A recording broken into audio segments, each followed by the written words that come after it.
ಇದೇ ಮೊದಲ ಬಾರಿಗೆ ನಿರ್ದೇಶಕನ ಜವಾಬ್ದಾರಿ ಹೊತ್ತಿದ್ದ ಉಮೇಶ್ ಕೆ ಕೃಪಾ ಅವರ ಟಗರು ಪಲ್ಯ ಸಿನಿಮಾ ಇದೀಗ ಅಮೆಜಾನ್ ಪ್ರೈಮ್ ವಿಡಿಯೋ ಸ್ಟ್ರೀಮಿಂಗ್ಗೆ ಲಭ್ಯವಿದೆ.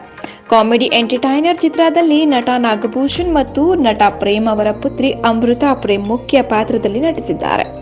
ಟಗರು ಪಲ್ಯ ಸಿನಿಮಾದಲ್ಲಿ ನಾಗಭೂಷಣ್ ಮತ್ತು ಅಮೃತ ಅವರಲ್ಲದೆ ತಾರಾ ಅನುರಾಧ, ರಂಗಾಯಣ ರಘು ಮತ್ತು ಶರತ್ ಲೋಹಿತಾಶ್ವ ಕೂಡ ನಟಿಸಿದ್ದಾರೆ. ಚಿತ್ರಕ್ಕೆ ವಾಸುಕಿ ವೈಭವ್ ಸಂಗೀತ ಸಂಯೋಜಿಸಿದ್ದು ಅತಿಥಿ ಪಾತ್ರದಲ್ಲಿಯೂ ಕಾಣಿಸಿಕೊಂಡಿದ್ದಾರೆ. ಎಸ್.ಕೆ. ರಾವ್ ಅವರ ಛಾಯಾಗ್ರಹಣ ಚಿತ್ರಕ್ಕಿದೆ. ಟಗರು ಪಲ್ಯ ಅಕ್ಟೋಬರ್ 27ರಂದು ರಾಜ್ಯಾದ್ಯಂತ ಚಿತ್ರಮಂದಿರದಲ್ಲಿ ತೆರೆ ಕಂಡಿತ್ತು. ಸಕಾರಾತ್ಮಕ ವಿಮರ್ಶೆಗಳಿಗೆ ಪಾತ್ರವಾಗಿತ್ತು. ನಗರ ಜೀವನವು ಹಳ್ಳಿಗರನ್ನ ಹೇಗೆ ಆಕರ್ಷಣೆ ಮಾಡುತ್ತದೆ, ಆದರೂ ಹಳ್ಳಿಗಳು ಹೇಗೆ ತನ್ನತನವನ್ನ ಹಿಂದಿಟ್ಟುಕೊಂಡಿವೆ.